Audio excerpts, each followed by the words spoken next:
Jaya Gopi Jana Ballabha Giribharadhari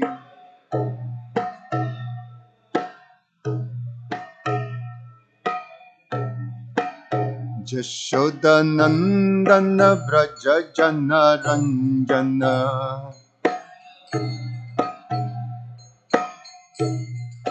Jashoda Nandana Braja Jana Ranjana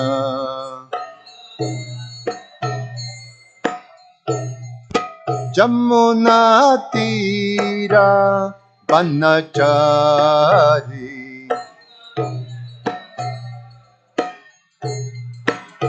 Jamuna Tira Banachari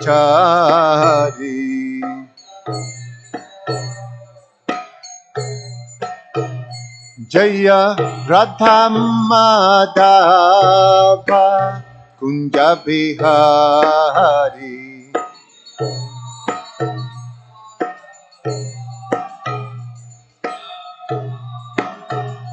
Jaya Radha Madhava Kunja Bihari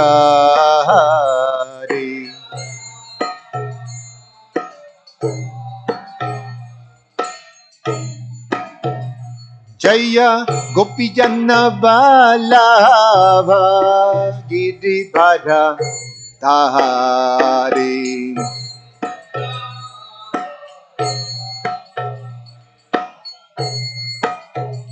Jaya Gopijana Vallabha Giribhara Dhari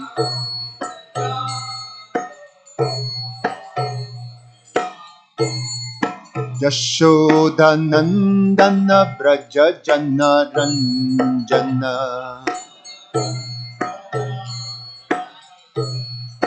Yashoda Nandana Braja Jana Ranjana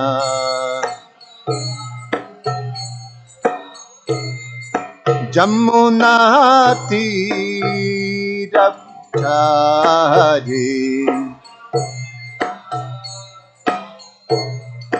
Jamuna Tira Banachari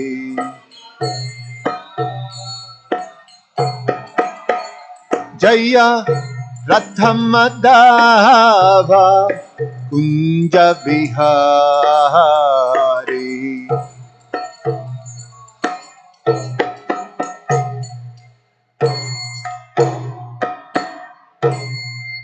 Jayam Vishnupad Paramahansa Parivrajagacharya Ashto Tarasata Sistinath His Divine Grace A.C. Bhaktivedanta Swami Srila Prabhupada Ki Ananta Koti Vaishnava Vrinda Ki Is Confounder Acharya Srila Prabhupada Ki Nitai Gaura Premanandi. Oh glories to the assembled devotees, oh glories to the assembled devotees, oh glories to the assembled devotees, oh glories to Shishi Guru and Shiguranga.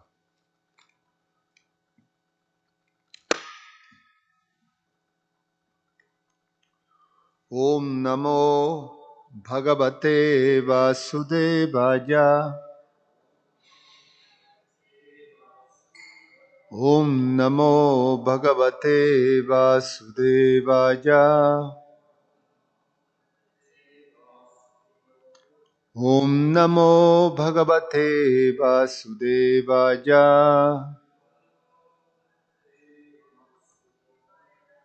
Reading from Srimad Bhagavatam, Canto 10, the Summon Bonum, Chapter 60. Krishna teases Queen Rukmini, text number 36. Tvat Padma Makaranda Yushan Muninam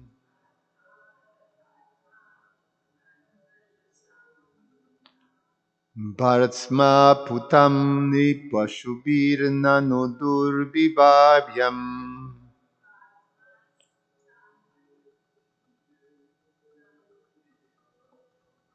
Jasmad Alaukilkam Ibehitan Ishwarasya.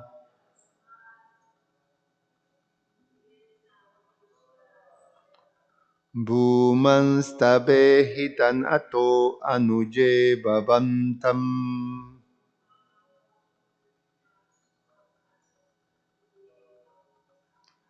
Tvatpada padma makaranda jushan muninam.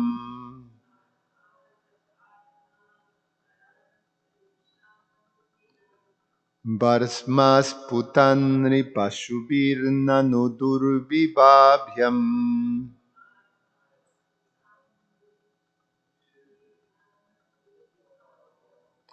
Jasmat alaukikam vivehitam ishwarasya.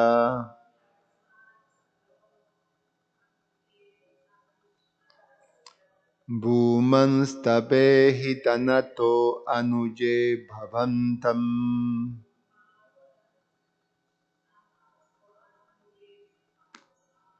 Tvatpada padma makaranda jushan muninam.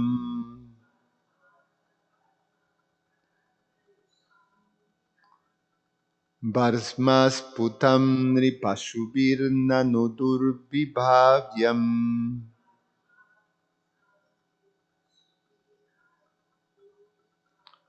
Jasmat alaukikam ibehitam ishwarasya.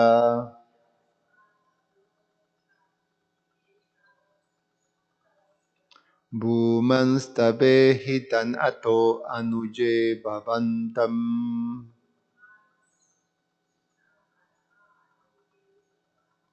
Please chant.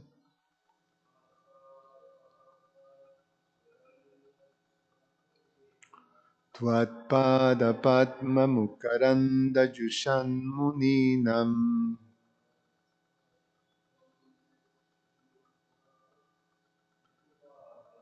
Varmas putam nripashubirna nudurvibhavyam.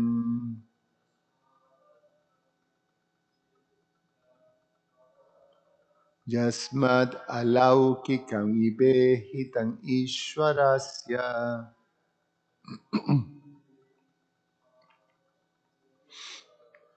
Bhumanstabehitan ato anuje bhavantam.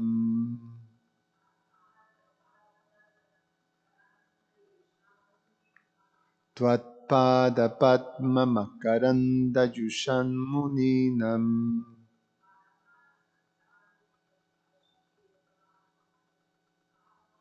Varasmas putanri pashubirna nudurvibhabhyam.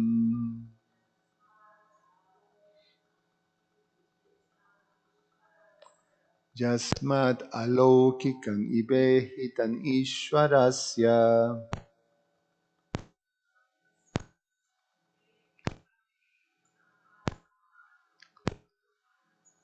Bhumanstabehitanato anuje bhavantam. Tvat, your, pada, of the feet, padma, lotus-like, makaranda, the honey, jushan, who relish, muninam, for sages, bardma, your path, asputam, not apparent, nri, in human form, pashubhihi, by animals, nanu, certainly then, durbibhavyam, impossible to comprehend, jasmat, because, alaukikam, supramundane, iva, as if, ihitam, the activities, ishwarasya, of the Supreme Lord, bhumam, O all-powerful one, tava, your, ihitam, activities, atau, therefore, anu, following, ye, who, bhavantam, You. Translation and purport by the disciples of His Divine Grace A.C. Bhaktivedanta Swami Srila Prabhupada Ki. Your movements, inscrutable even for sages who relish the honey of your lotus feet, are certainly incomprehensible for human beings who behave like animals. And just as your activities are transcendental, all powerful Lord, so too are your followers. Purport. Here, Queen Rukmini replies to Lord Krishna's statement in text 13, Apasta Bharmanan Punsam Aloka Patan Ijusham Ashtita Padabin Subru Praja Shidanti Joshita. Quote, O fine how you say, browed lady, women are usually destined to suffer when they stay with men whose behavior is uncertain and who pursue a path not approved by society. End of quote. In the present verse, Rukmini is taking the term aloka patham to mean unworldly path. Those who are entangled in worldly behavior are trying to enjoy this world more or less like animals. Even if such people are culturally advanced, they should simply be considered sophisticated or polished animals. Srimati Rukmini Devi points out that because of the Lord's activities are always transcendental, they are apasta or unclear to ordinary people. And even the sages trying to know the Lord cannot perfectly understand these activities. Om Agyana Timirandasya Gyananjana Shalakaya Chakshur Ummilitan Yena Tasmai Sri Gurube Namaha. Nama Om Vishwadaya Krishna Srimate Ramapada Swami. Nama Om Vishnupadaya Krishna Prestaya Bhutale Srimate Bhaktivedanta Swami Iti Namine Namaste Saraswate Deve Gauravani Pracharine Nirveshesha Shunyavadi Pashatyade Shatarine Vanchakalpatarubhyascha Kripa Sindhu Vyaevacha Patitanam Pavanebhyo Vaishnavebhyo Namo Namaha. Srila Vishwanath Chakravarti Thakur comments. In this verse, she replies to Krishna's statement that his path is unclear. Quote, yes, it is true, your path is unclear even to the Munis. Certainly, it is incomprehensible to the animalistic man. It is true that you do not follow the customary path, as your activities are uncommon. So also those who follow you have uncommon activities. And Srila Jiva Goswami comments, Nanu is an exclamation in prema, or it means certainly. Your favorite activities cannot be understood by jnanis who relish the sweetness of your feet by the influence of association with your devotees. Since your activities are covered by other actions to conciliate the public, they cannot be understood at all by unintelligent men. However, those with proper intelligence can understand. This is the answer to Krishna's remark that his path is unclear. You also do not perform the actions of ordinary people. Your activities are beyond the material realm, though they appear ordinary, because your glories are constant, woman. So, in the Bhagavad Gita, Krishna famously tells us that unintelligent people, he calling Avajananti, Manmudha. He described unintelligent people or foolish people as mudha. And what a mudha, unintelligent person does, he avajananti, he derides Krishna. Avajananti man, he derides Krishna. Why? Because being unintelligent, they cannot understand Krishna's position. He says they cannot understand, Krishna explains, they cannot understand that as he descends in this human, he appears in this human form, he is transcendental. He is parambhavam. His form is supreme, is transcendental, is spiritual. And his nature is transcendental. So they're not able to see that. So they see, although Krishna is performing these extraordinary activities, uncommon, superhuman activities, then but they still cannot comprehend. Cannot comprehend, and this unintelligent class of people, uh, they basically think that Krishna is an ordinary man, just a very accomplished ordinary man. You know, it's quite something when you analyze it. Well, first of all, Shrimati Rukmini Devi is highlighting something that is constantly described in the scriptures as an comparison in terms of propensities to this class of people that are grossly unintelligent. And the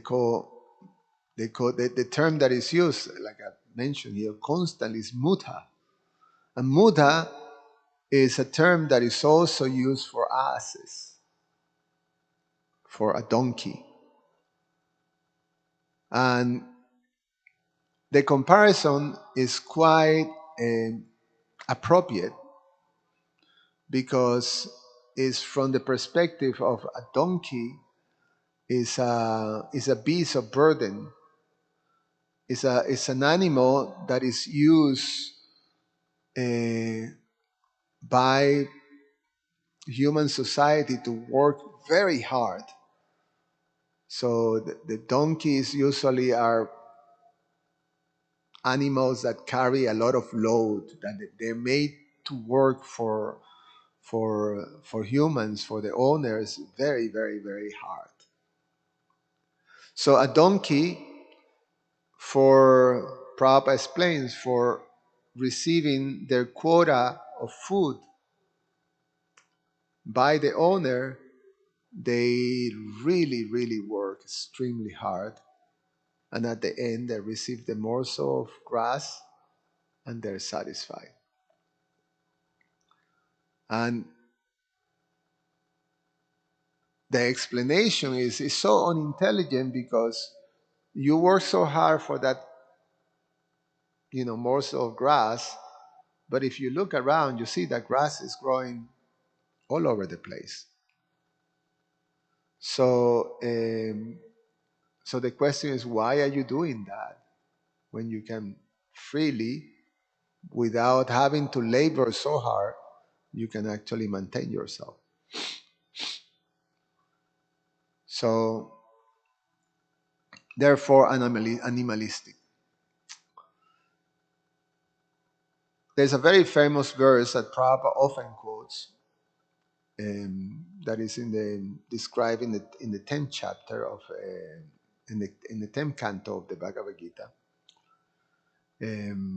Chapter 84 is when Krishna is instructing sages in Kurukshetra, during the pilgrimage in Kurukshetra.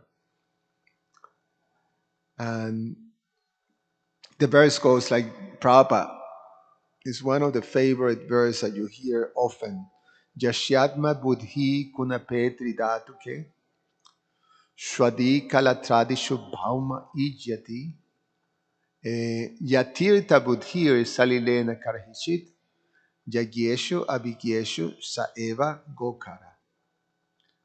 So that people that are compared to asses and cows. So again, this animalistic consciousness, or um, the term here for an ass is kara, and go kara, a cow and an ass. So it is explained that someone who identifies with the bodily conception, anyone who identifies with the body, who thinks that this body that is composed of these three elements, um, kapha, pitta, and vayu, or air, fire, and mucus, of like that,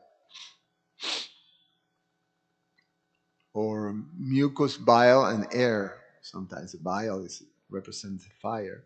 So someone who accepts this body as the self, he is compared to an unintelligent animal like a ass and or a cow. And so that's the first one. And then someone who assumes his wife or husband and family are permanently his own. So not only you see yourself as this body, but also the extensions of this body. These are mine. So the whole false ego thing, aham mameti, I am this body and this is mine. So that's compared to an animalistic state of consciousness. Quite heavy. And then Yashyatma Buddhir Salilena Karhishit. That one who thinks that this land of birth is worshipable. Or sometimes the acharyas explain that earthen images, the acharyas tell us that these are referring to the um, demigods, murtis. So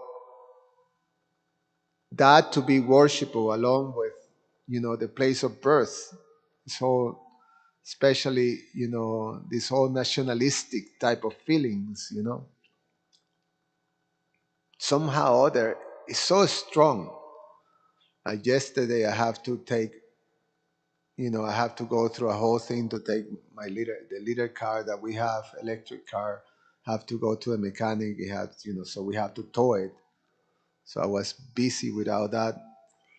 And then it comes the person in the towing company, and he happens to be one of the recently arrived Venezuelan uh,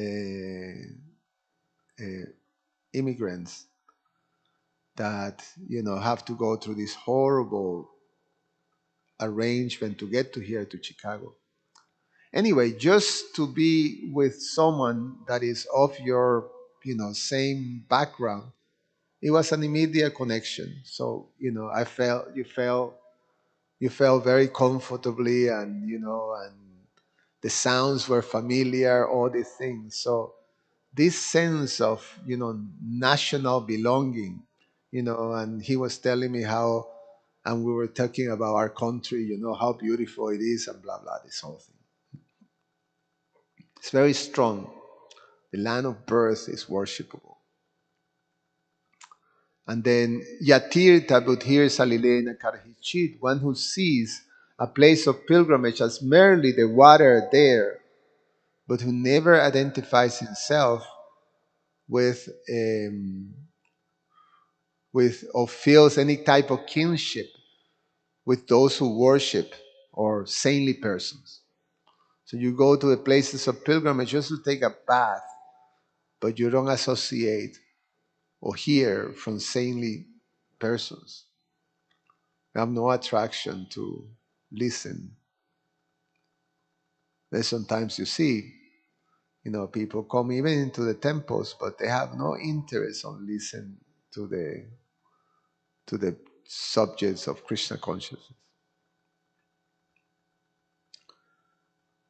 So all these different are symptoms of this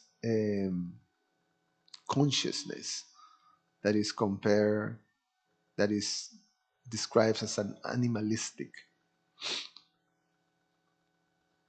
Also, there's another famous verse in which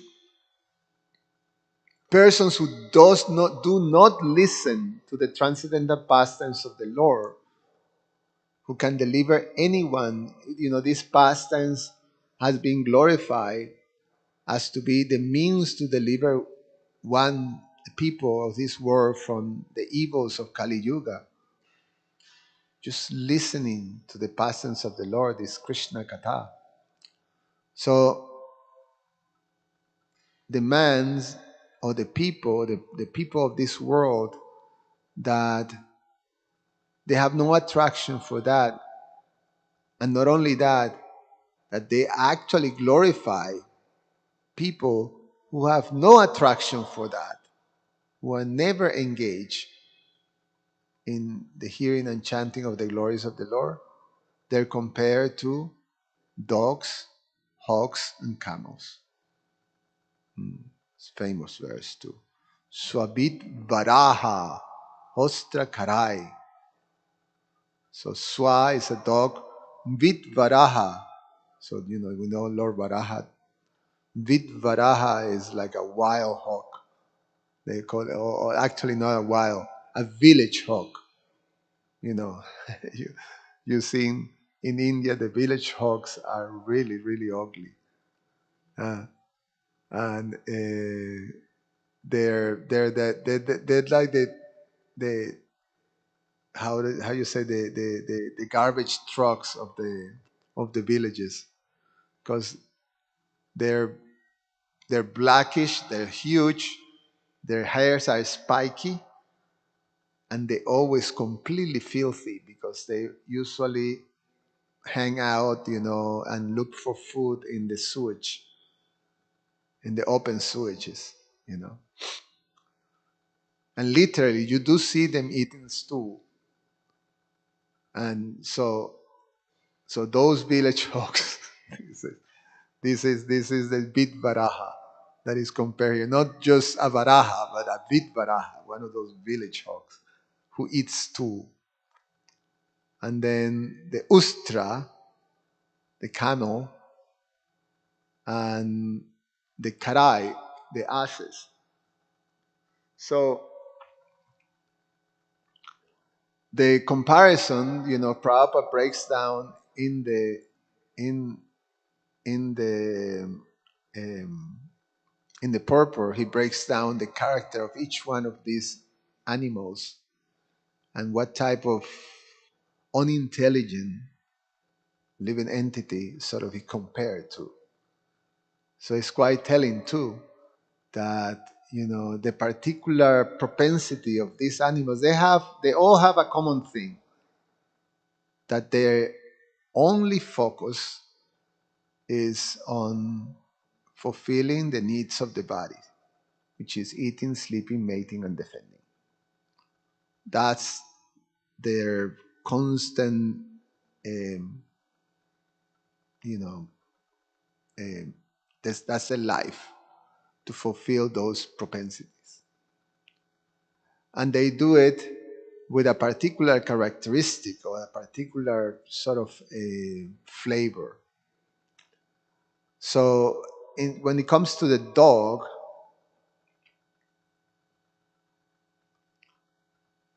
then Prabhupada explains, modern education practically prepares one to acquire a doggish mentality. with which to accept the service of a greater master. After finishing so-called education, the so-called educated persons move like dogs from door to door with application for some service, and mostly they're driven away informed of no vacancy. As dogs are negligible animals and serve the master faithfully for bits of bread, a man serve a master faithfully without sufficient rewards. So, um, so a dog requires a master to be happy or to be sort of settled. So that is that dependency in someone else, in others. So you go begging for a master in one sense and depending on that. And even if you don't like the master, but we still, you're dependent because the master is giving you shelter and is giving you sustenance. So uh, that's a dog mentality. And then when it comes to persons who have no discrimination in the matter of foodstuffs and who eat all sort of rubbish are compared to hogs. Hogs are very much attached to eating stools. So a stool is a kind of foodstuff for a particular type of animal. And even stones are eatable for a particular type of animal or bird. But the human beings is not meant for eating everything and anything. It's meant to eat grains, vegetables, fruits, milk, sugar, etc. Animal food is not meant for the human beings. For chewing solid food, the human being has a particular type of teeth. So, Prabhupada is making the point that this particular type of animalistic man, like a hog, have absolutely no discrimination in what to eat. And so, um, so it's important, you're gonna see that animalistic man has manifest different, all these different propensities, of different animals, but some are more intense in different type of people. And when it comes to the camel is a kind of animal that takes pleasures in eating thorns. So Prabhupada explains that, you know, you eat thorns and the satisfaction that it gets, it comes from the taste of their own blood. So you rip the tongue with the thorns, and then you you know eat sort of how you say, eat your own blood. And this is compared, Prabhupada explains, to materialistic men who have no control or of their sexual desires. And specifically, Prabhupada points out here of for man who discharges without any type of regulation the semen, either through whatever form of sex life that is there. So because the way semen is manifest, Prabhupada explained, for so much blood, so much quantities of blood actually manifest, one drop of semen. So when you discharge semen, it's like you getting rid of, a huge amount of blood. So it's almost like you're enjoying your own blood, that type of thing. So it's compared to a camel. And then lastly, of course, is the donkey. And again, the donkey, the favorite to be the comparison to be this super hard laborer, unintelligently working very, very, very hard. unnecessarily. So this, for this animalistic type of propensity, this type of individuals who are considered also by Krishna duskritinas. Duskritinas means unpious, or the term that is used is um, miscreants. You know, Krit or Kriti is something that of value or merit. Duskritina is like very, very absolutely no merit. So miscreants. So these miscreants, um, for this miscreant, they just cannot surrender to Krishna. They they they cannot accept. They don't understand Krishna. They don't see Krishna. Um, and why is that? Well, Krishna maintains this right. He explains that I never manifest. He tells us in the Gita, 7th chapter. I am never manifest to the foolish and unintelligent. For them, I am covered by my internal potency, and therefore they do not know that I am unborn and infallible. So exactly what Srimati Rukmini Devi says, that for this animalistic type of people, they just not able to comprehend and to even see Krishna. Krishna explains that he becomes covered by his internal potency. He chooses. So is he makes that statement that for these people I just never manifest. And in one sense one can, sort of question Krishna there. Well, again, the regular question that comes, is Krishna biased towards, his devotees? And this idea that he is equal, he have no favorites, or he doesn't favor anyone, he's equal to all. So if he manifests for you, why if he doesn't manifest for me? So then, there is not equality here. So as Krishna explains, no, he reciprocates accordingly. So it's according to the individual, then Krishna doesn't manifest. So you don't want, then Krishna don't. It's explained that Krishna is like the sun, and Krishna expresses sunshine equally to the whole, world.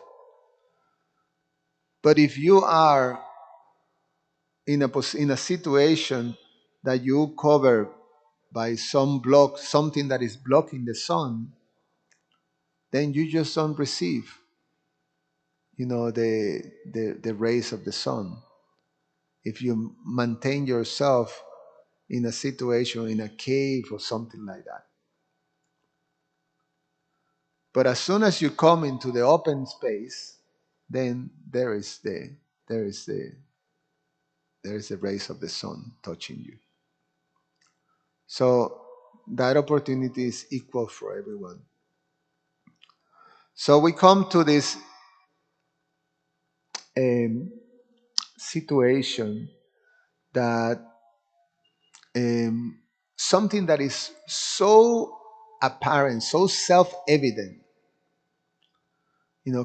Krishna's position, it is explained that is self-evident, that he is the personality of Godhead. By his pastime, by his activities, by, we hear in these pastimes, when he went to kill Bhamasura, he was riding in Garuda. And it's known to everybody, especially in Vedic times, that Garuda is the carrier of Lord Vishnu. So it's like, you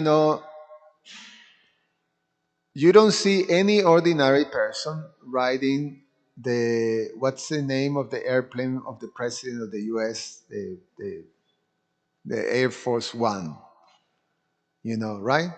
So if I see Sivananda Prabhu is in the Air Force One, well, you must be the president. I mean, if you're riding that space, like that,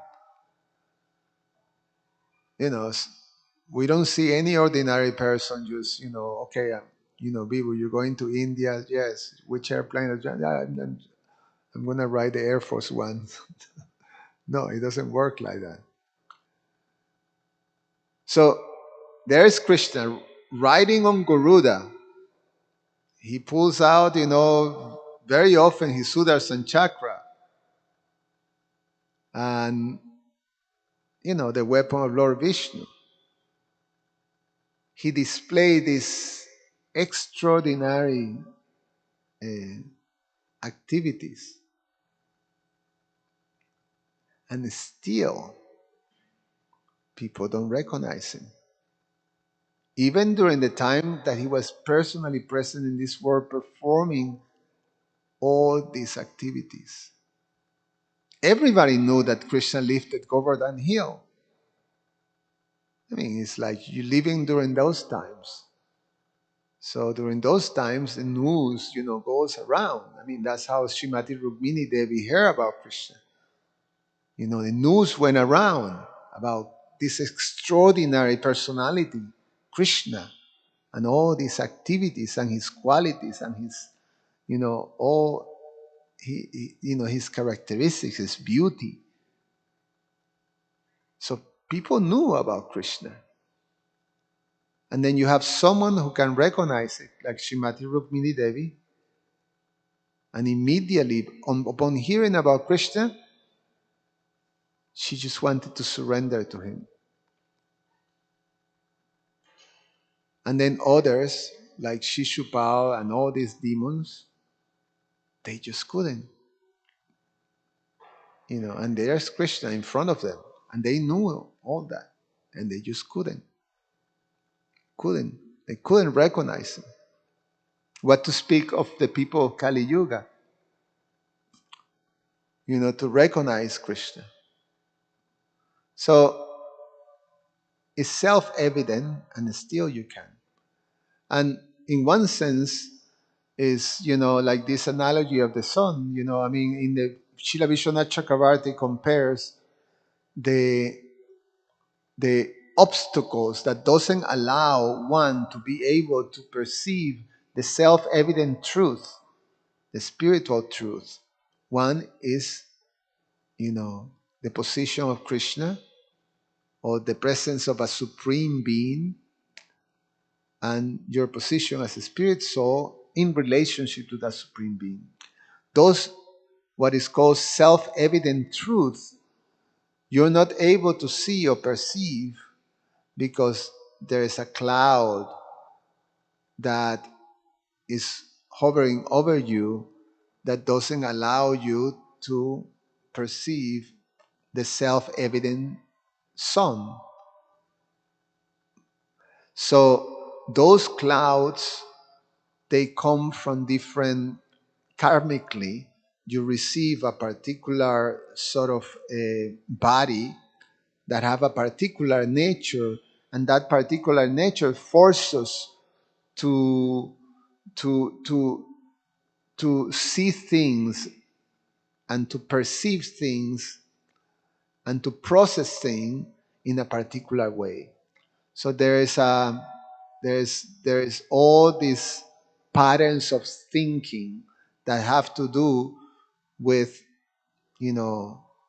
the nature of this body. In other words, we will see reality according to the filters of those different patterns that this body brings. And those patterns are pretty much unique to each individual. there's similarities in the patterns of different individuals, that more or less have similar karmas and background. Yesterday, because I was telling my wife about the tow driver, from Venezuela, and we're talking about the sad, how tragic it is that so many people from that country have to go right now through all this hardship. And we're talking about this country karma type of thing. That's they have to go through that. So there's particular patterns that people have to go. There's particular situations. That there's a particular way you see the world and you process the world. So those filters, um, what it does is that now I see the world in this way, and then I project that to everything. So I'm expecting that reality is the reality for everybody, including when I'm talking about Krishna. So then the whole idea of anthropomorphism, how do you say? Anthropomorphism. Anthropomorphism. Hmm? So anthro have to do with forms, Oh, no, morpho have to do with form, and anthro have to do with human. So I'm projecting my reality into the personality of Godhead.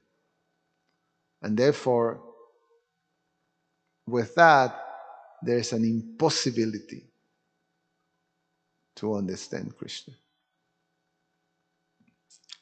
So Srimati Rukmini Devi is making that point in this verse, that it's not only this animalistic type of people, but jnanis, munis, they also cannot comprehend Krishna.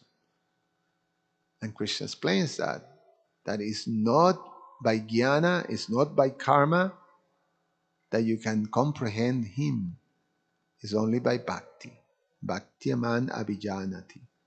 Only by bhakti you'll be able to know and understand the personality of God. So, um, so the process is being placed by Krishna himself to the world to actually come to the position of fully understanding. So he's inviting us, come and take his mercy, and he basically give the path, all the facilities, all the guidelines and instructions. Everything is placed, by Krishna, so the divinity can actually come to fully realize um, his extraordinary activities, and understand what Srimati Rukmini Devi say. This very clear path is clear. It's clear. It's just unclear for people who are not really, who are keeping themselves uh, uh, covered, or choosing to be, away from Krishna's mercy. Any comment or questions?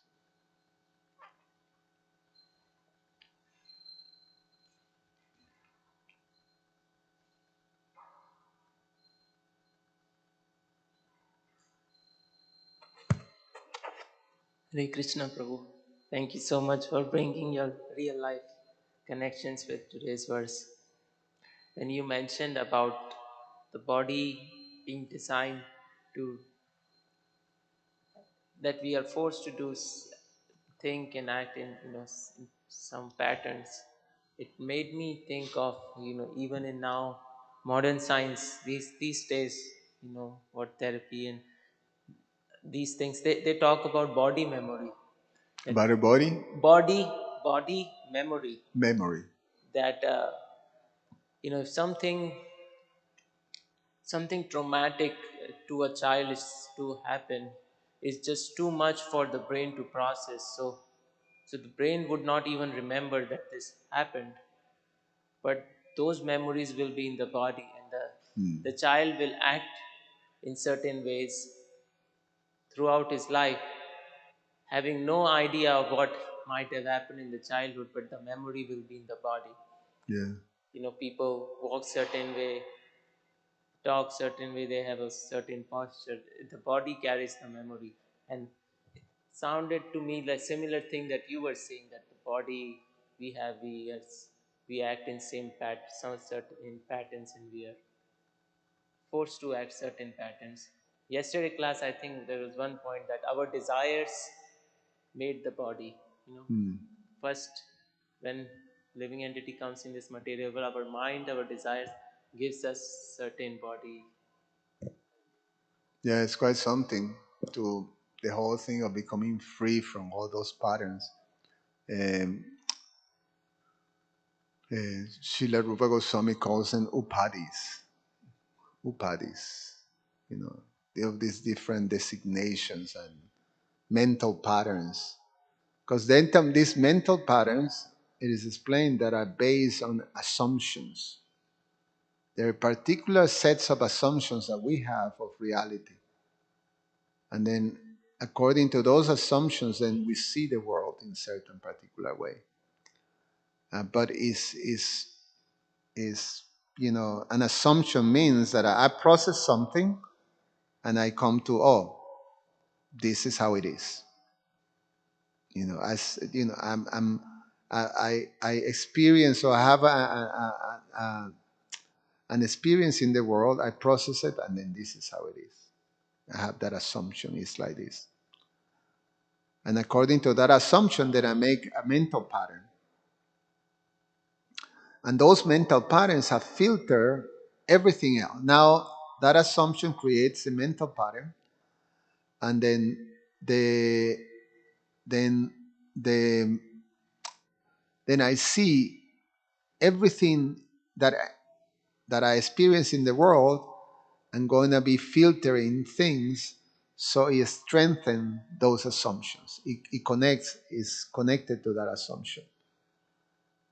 So then it strengthens my assumption.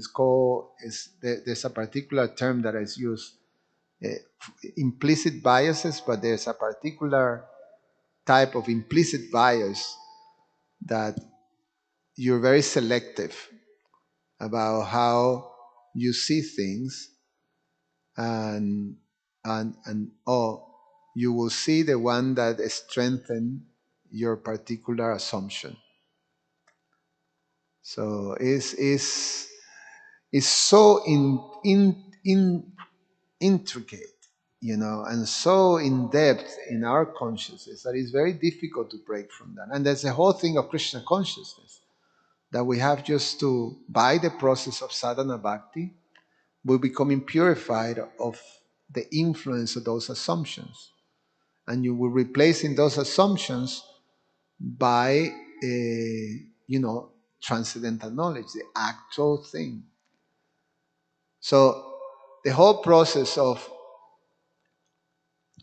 becoming submissive to a spiritual master is to help us do that, you know, uh, because my assumption was force me to act in certain way, to see certain things, and that's reality.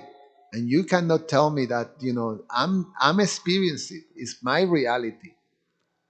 So then when I become submissive to someone, Krishna makes that a requirement, and it's very clever, because the spiritual master will say, well, you have this propensity, you do it this way. So, and by doing it in a particular way, we start to break the sense of, I am in control. This is mine. It's all about, my world, like that. So is It's quite a thing to become free from the condition of material consciousness. It's not. It's not a. It's not fun, but is essential. That's how fears are also called self-fulfilling prophecies. That if we are fearful about something, we act in certain way for that, as if that was what we are hoping not to be true is true, Yeah, and then that automatically those things will happen. That what you are saying, implicit, yeah, and that is self-fulfilling whatever we fear. And once Prabhupada asked, when you chant, what happens? Prabhupada says, when I chant Hare Krishna, I feel no fear. So mm, some connection. yeah, yeah, yeah. Thanks very much for sharing that. You have anything, Krishnarchan? Okay. Thank you, everybody. Hare Krishna. Ganantra Shriman Bhagavatam Ki Jai.